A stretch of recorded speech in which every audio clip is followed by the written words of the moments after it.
তো বন্ধুরা সবাই আশা করি ভালোই আছেন।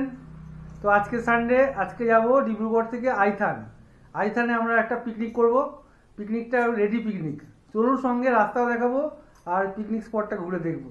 তো আমার সঙ্গে চলুন সবাই ডিব্রুগড়।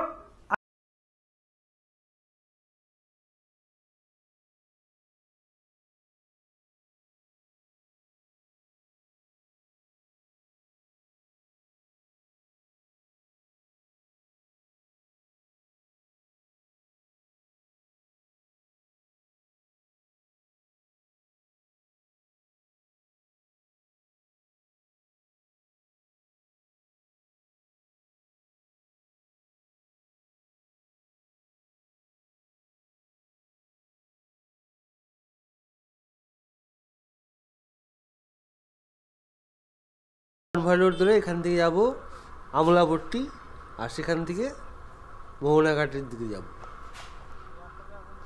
সঙ্গে থাকুন, দেখতে থাকুন, রাস্তাটা খুব এনজয়েবল হবে আর পরিবেশটাও থাকবে, গাছপালা সবুজে সবুজ সমাহার।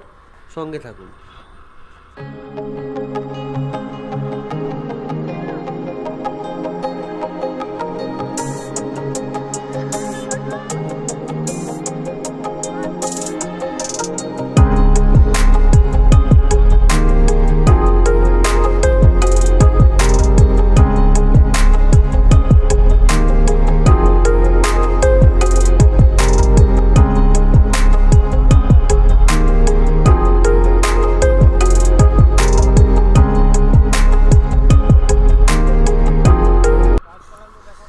এখন যাচ্ছি আমরা সোজা আইথানের রাস্তা ধরে নিয়েছি মোহনাঘাট থেকে।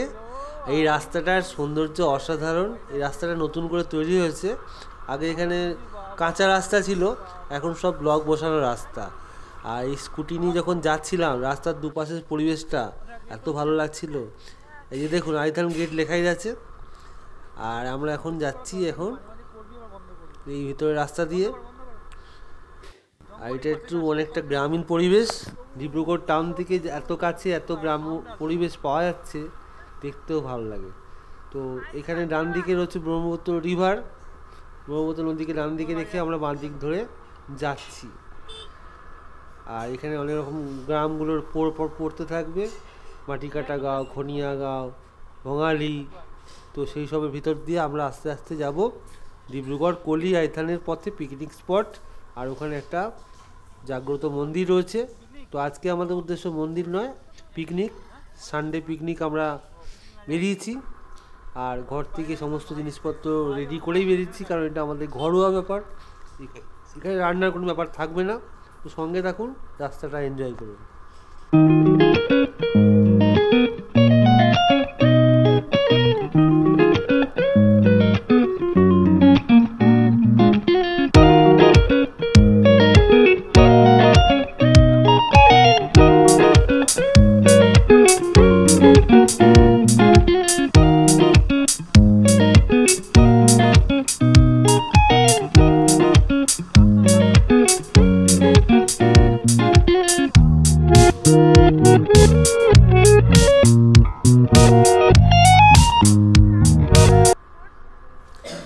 এই ডিব্রুগড় টাউনের থেকে একটু সাইডে আসলে এত সুন্দর সবুজের সমারোহ দেখা যায়। চা বাগান তো অন্যদিকে আছেই। এটা দেখুন সেই বড় মাঠটা, এখানে প্রায় 2 না 3খানা ফিল্ড পাশাপাশি আছে, বাঙালি, ঠিক আছে। তো এই ডান দিকে রয়েছে একদম যাকে বলা হয় ব্রহ্মপুত্র, আর বাঁ দিকে এই ফিল্ডটা রয়েছে। আর এখান থেকে যে রাস্তাটা যাচ্ছে পুরো একদম আইথান পর্যন্ত, বা আইথান পার করেও চলে গেছে। এই দেখুন ডান দিকে নদীটা, ভিতরে দেখা যাচ্ছে সাদা সাদা চর। এখন তো শীতকাল, জলটা কম আছে, কিন্তু এত সুন্দর জলটা, রংটা আসছিল না, নীল বা কোথাও সবুজ রং লাগছিল। আর রাস্তার দুধারে সবুজের সমারোহ দেখতে দেখতে আমি স্কুটি নিয়ে এগিয়ে গেলাম, আমরা সবাই আর কি। আর আস্তে আস্তে যাচ্ছিলাম, এই পরিবেশটাকে আমরা এনজয় করছিলাম। অসাধারণ সৌন্দর্য আপনাদের জন্য শেয়ার করে দিলাম। দেখুন ব্রহ্মপুত্র নদীটা কত সুন্দর লাগছে। আর এখানে নদীর মাঝখানে চর পড়ে গেছে। অ্যাকচুয়ালি নদীটা এখানে 10 থেকে 15 কিলোমিটার চওড়া। তো এই চর পড়েছে, সামনে সরুভাবে একটা নদীর জলধারা চলে গেছে। আর পাশে অনেক ভাঙন হয়েছে। আগে নদীর এই পাশটা পাড়টা অনেক চওড়া ছিল, এখন রাস্তায় অনেক কাছে চলে এসছে। তো সঙ্গে থাকুন, এই রাস্তার জার্নিটা এনজয় করুন।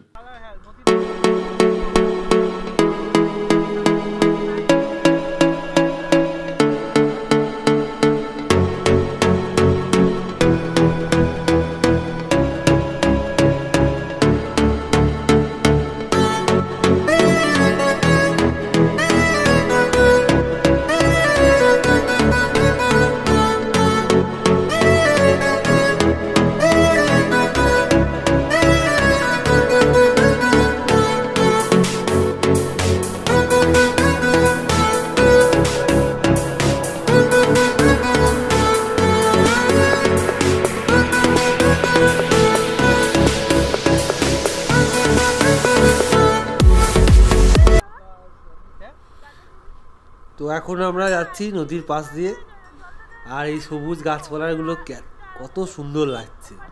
সূর্যের রোদ পড়ে যেন একটা অন্যরকম আবহাওয়া বিচ্ছিন্ন হচ্ছে। এই পরিবেশের ব্যাখ্যা কি আর করবো, সেটা শেয়ার করলাম, দেখলেই বুঝতে পারবেন। আর যদি কেউ ডিব্রুগড়ের কাছাকাছি থাকেন, এই শীতে একবার অবশ্যই এই রাস্তাটা একবার আসুন। রাস্তাটা খুব এনজয়েবল।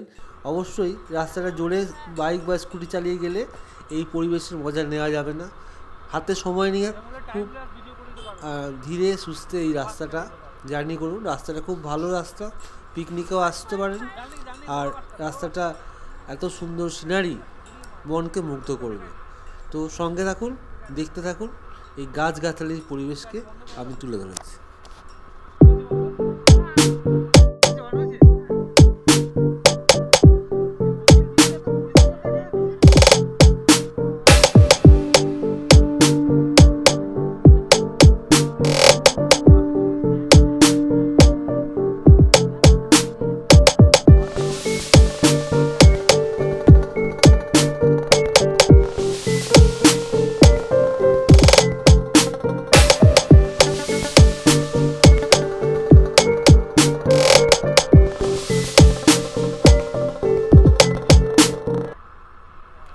তো বন্ধুরা, যেটা বলার ছিল, আমরা যাচ্ছিলাম পিকনিকে, কিন্তু রাস্তার সৌন্দর্যের ভিডিও করতে করতে অনেকটা সময় চলে গেল। তো সেই জন্যে এই ভিডিওর পরবর্তী পার্টে পিকনিকের ভিডিওটা আমি দেখাবো। তো আপাতত দেখুন, আমরা আইথানের গেট দিয়ে প্রবেশ করলাম, আশেপাশের পরিবেশটা তুলে ধরছি। তো আশা করি ভিডিওটা ভালোই লেগেছে। আর যদি ভালো লেগে থাকে কমেন্ট করে জানাবেন এই গাছগাছালির পরিবেশ, রাস্তাটা কেমন এনজয় করলেন। আর সেকেন্ড পার্ট, মানে আইথান পিকনিকের সেকেন্ড পার্টে আমরা আসছি। সেই পার্টে আমরা দেখাবো কি করে আমরা পিকনিকটা করলাম, কি খাওয়া দাওয়া করলাম, আর আইথানটা কেমন এনজয়েবল জায়গা, তার সিনারি বা কেমন, আর সানডের পরিবেশটা সেখানে কেমন ছিল। সবাই ভালো থাকবেন, সুস্থ থাকবেন। চ্যানেলটা ভালো লেগে থাকলে অবশ্যই সাবস্ক্রাইব করে রাখবেন। এরকম নিত্য নতুন ভিডিও আপনাদের সামনে তুলে ধরবো। আর সবাই অনেক ভালো থাকুন।